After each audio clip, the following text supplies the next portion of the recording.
when I was a kid, I noticed a lot of cameras at home because my dad like bought them when he was younger, and he loved to take photographs and develop the pictures and all of that.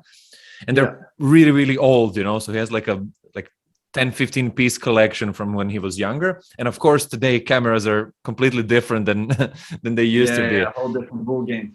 Do you have like a professional camera, or do you shoot from your phone, or is it a mix? I have. So I have two cameras. I'm shooting with Canon.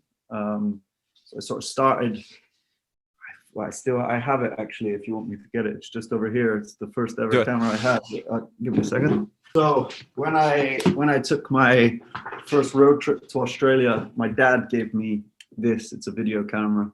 All right. Old school, as you can see. It's a Handycam Sony.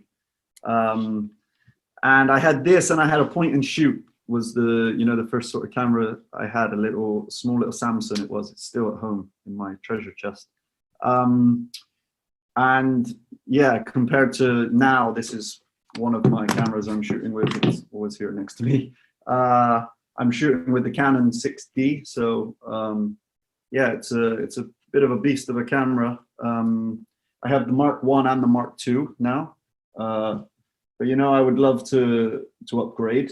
I know that sounds stupid when I had two cameras already, but cameras are improving like every year, insane amounts. And it's not sort of the camera, it's not sort of say the picture which is improving now, it's the things you can do with them. Like for example, this is the Mark II. I have this like flip out screen, which to some it might seem pointless. It's a game changer when you're working on boats and stuff and you can't reach out and you can just put the camera out and see where then. And there's a weird angle. Yeah. So the cameras are getting a lot smarter now, especially with their autofocus and stuff like that. Like I think my friend has one of the Sonys, and the lens, it's the lenses which are getting fast. He has a brand new lens, and literally as soon as you do that, boom, it's focused. Whereas this slowing down a little bit now, but yeah, that's my cameras. I shoot with sort of like, I carry 4 lenses, different lenses with me. I shoot on this 24-105. I'm also shooting on a 35mm prime, and a 70-200 is that's like the big sort of lens. So yeah, no, 3 lenses. Sorry, I have 3, not 4. And yeah, going back to this little sort of camera, like when I was a kid, my dad always had like a camera like this, but a bigger one, the old sort of film ones. I was always playing with that all the time as a kid, wanting to do the film and hold it, and then playing on his camera all the time. And then yeah, that's I would say how, just going back to how I fell in love with photography. My granddad also, he always had good cameras. He always had like film cameras. And I don't know, I remember there was one picture I was always in love with, and I had it in my bedroom since I was young. It's the Rockefeller lunch. That picture where the guys are sat on I'll show you let me just grab it up. So on the steel bar above New York. Yeah, I know the picture. That's amazing. Super famous picture. Yeah, this one. Yeah. Here, just so I know it. Yeah. That's so I had it in my bedroom, and I think that was one of probably the first pictures I sort of fell in love with, and the art of photography, and then I was always interested in, when I was looking through my granddad's war magazines and through everything, I was always looking at the pictures like, well, how do they take that? And you see these things, and the brain was always wondering a little bit. So. Yeah. And when you see those like really old pictures, you don't even know who the people are or where it is. You're always kind of trying to figure out the story behind it. It's like, where is that? What happened there? Like, who are these people? What were they doing? Exactly, man. Yeah, exactly like that. I remember when I went to Australia on that first trip when I was 21, when I had this little camera, I thought I was so creative with all these angles I was getting. And I look back at the pictures now, and they weren't bad, to be fair. I'm not going to lie, they weren't bad, but like back then I had no access to editing equipment or anything like that. But I always think like if I started back then posting on Instagram all of these pictures and knew how to do it, and technology was, who knows where I could have been now, like how much further advanced. But everything happens for a reason, of course. So it wasn't my time back then. I get it was all a good learning curve. Yeah, I definitely know the feeling. Like I was against photography, and I was always the guy that like didn't want to put anything on Facebook, use it only to chat, and like there's basically no pictures of me prior to 2018. Yeah. But then I kind of I was started thinking about it, and I know that I listened to a lot of Gary V. I don't know if you know Gary Vaynerchuk, the US based entrepreneur, talking a lot about social media. And one of his concepts is like creating a lot on social media to basically get to where you want to get, either in your business or private life, right? And a lot of people ask him like, oh, but how, like how to get there faster, and how to make the perfect video, the perfect pictures and things like that. It's like, don't worry about perfection at the start, just like rather document rather than create, and just get it out there. Yeah, exactly. He was talking about the benefits of social media, and I kind of fell in love with his ideas. So I said, all right, 2018 is the year when I'm kind of starting, and then I said, all right, I'm going to take a picture each day of something, right? And then it's like, oh, a rock, and the beach and stuff just like put that. Put it out there. Yeah, that's what you have to do. Yeah. But then I kind of fell in love more with videos, and filming for YouTube and podcasts and things like that. I do prefer it over photography, I have to say. You do, yeah. It's funny, like a lot of people have that sort of, you're either more into photo or more into video. Like I have a lot of respect for videographers and the art of video as well, and especially when it comes to like film and stuff like that. I love these short films, and I love what people can do with a video, it really tell a story. But something for me, photography, it's just one image, and not any, no matter, even if I take a picture at exactly the same time as you, both our images will be different. That's what I think I kind of love about it. Every single picture is unique in its own way, You mentioned the lunch in New York on the steel bar there. Do you have any other pictures that you love, or are kind of like your top ones? I have one photographer which I really, really admire. His name's Donald McCullin. I'm not sure if you heard of him. He's a wartime photographer. You would know maybe one of his really famous shots. I remember seeing it when I was a kid, probably in my granddad's or somewhere like that. I don't remember where I seen it, but I will just show you so you can see this picture, because as soon as you see it, you'll recognize it. It's of a shell shock soldier in Vietnam. Maybe, did you? It does look familiar, yeah. But he's a wartime photographer, and everything he shoots is pretty much in black and white. I just got a lot of respect for this guy. There's a really, really good documentary about him. I think it's on YouTube actually. It's just called McCullin. It's really, really, it's a documentary movie. It's like an hour and something long, I think. But just the story of how he started as a photographer. He was like some Londoner in a gang, and then picked up a camera, and he just kept chasing war, and he got, of course, messed up by that. But it's very interesting story to sort of follow. But yeah, there's a few pictures out there which I really love. That National Geographic portrait of I forget the name of the photographer who shot it now, where she has the headscarf and her eyes are the piercing blue. I think everyone knows that picture. That's like, I think I remember. The scarf is kind of brown or orangey, right? Yeah, like a reddy color. Yeah, it's like one of National Geographic's most famous pictures, I think.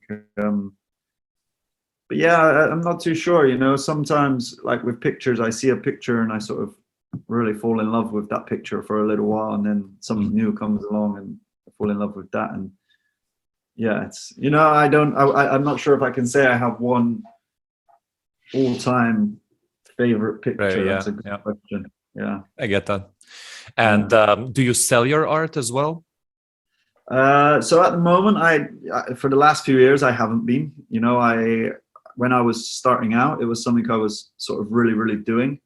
And I think if I wasn't working sort of the job I'm working at the moment with Sale Week, in terms of more in like a media position as a manager, rather than being a photographer, I'm still a photographer, of course. That's still my job, I would say, but I work a lot more now, sort of like hiring other photographers and creating media teams and stuff like that. But so I haven't really had to think about selling my work, And it's only till recently I just printed out some of my pictures for my apartment. That I had quite a few people asking where they could buy them, if they could buy them. And I don't have a website or anything anymore, but maybe it's something I should look at getting again and selling some of my prints for sure.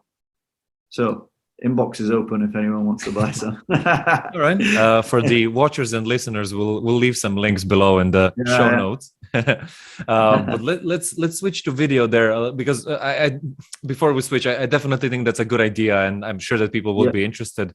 I think that in the last few years, that as people were more at home, they kind of started thinking about like, oh, what should I do with my house? Like, oh, maybe I should get a new picture. And I think here's where people kind of got more aware of it. Yeah, for sure, man. I always had this idea in my head that whenever I owned my own apartment or my own house, or even if I rented, like the only pictures I would have in there would be my own. I know that sounds vain or whatever, but not because I think my pictures are the best or anything like that, but just purely because that was like a goal I set myself in my head. Like I would love to walk in a hallway and say, well, I shot that picture. That's my picture. Or, or like now I'm looking around at my pictures on the wall and stuff. Like, if you want, I can take them down and show you. But I think like you said, with everyone being at home, your home is your space, your safe space. So you should be full of these pictures and things on the wall which make you feel comfortable or bring certain memories back to you, or something like that. So I agree. Videos do that for me, like I sometimes rewatch old videos and I'm like, I remember where I was when I shot that, and you can kind of feel the feeling and hear your thoughts kind of coming from there. That's also I think that's one thing similar with the photography as well. Like you can look back at a picture or for you a video, and like you said, you instantly go back into that moment of where you were when you shot it, what you were feeling when you shot it. Like this picture I'm looking at over here now, it's the guy fishing on Uchec Neretve. If you want, I can drag it up just so I don't have to flip the camera. That's one of a really hard word to say, man. Yeah, I don't know how to pronounce that. That's hard to say for me, man. This is the picture. Nice. So I've had it printed and put on my wall. Black and white, right? Black and white, yeah. But when I look at that picture, I remember everything, like every feeling. And as soon as I hit the click, I was like, "That's the shot." I hit it and I knew it was the shot. That's the shot. And when I got back and put it on my laptop and started to look at the edit, I was like, oof, okay, there's only one thing that could have made this picture better, and that was if the guy was throwing the fishing net or something. And if you caught it like midair. Yeah. Unfortunately, he wasn't doing that. He was sticking a rake into the ground, but still, nevertheless, it's still a good picture. Were you shouting at him like, "Come on, throw it, man"? Yeah, throw the net. He didn't have a net. I was waiting for like a good 5 minutes to get the picture. I'm just hoping throw something. Do something for me. Come on. So but that's like one of my favorite things about like shooting these kind of pictures is you have to have patience and wait, and sometimes it will come and other times it won't. I think a lot of photographers and people out there who are new to photography pick up a camera and expect that they're going to get the shot instantly and just be able to walk around, and you can walk around and pick up some good shots, but sometimes you have to sit and wait and be patient and wait for the shot to come to you. I've seen the National Geographic guys who like sit in the grass for like hours on end. Look at days, just to get the perfect, like the famous photo when the bird is flying towards the water and it's a perfect reflection of it up and down. Like Kingfisher. That's an amazing photo. Like how much time do you have to spend sitting around the lake aiming for it? Like I'm sure that birds fly around there all the time, right? I can't even imagine how long you would sit and wait, and then imagine you didn't get the focus right, or you got the exposure wrong, or something like that. Yeah, you would kill it. You would be so mad at yourself. You wouldn't want to be in your own body for a few days. You would want to leave. There's always these things that people don't think about. Like you're sitting next to a lake. There's probably mosquitoes everywhere biting you. You're getting hungry. You're getting bored. Like your hands hurt. Your legs are in dirt. Like. People don't take that into account. It's a lot harder than people think. Definitely, man. Like I think that's same for like videography as well, you know, like it's hard, you know, it's not easy. You have to, a lot of work goes into it. I always think about like surf photography and surf videos and stuff, you know. A lot of people think that these videos appear by magic, but they forget that there's someone in the water, treading water, holding a heavy camera, trying to hold it still while some guy is coming towards them on a surfboard, and, you know, like keeping their bottle without going through the wave, getting pulled through a wave. And, you know, I think, you know, there's a lot of sort of videography, photography like that, which kind of doesn't get the recognition it deserves for how hard it is to get them kind of shots. The Uncle Gold Podcast.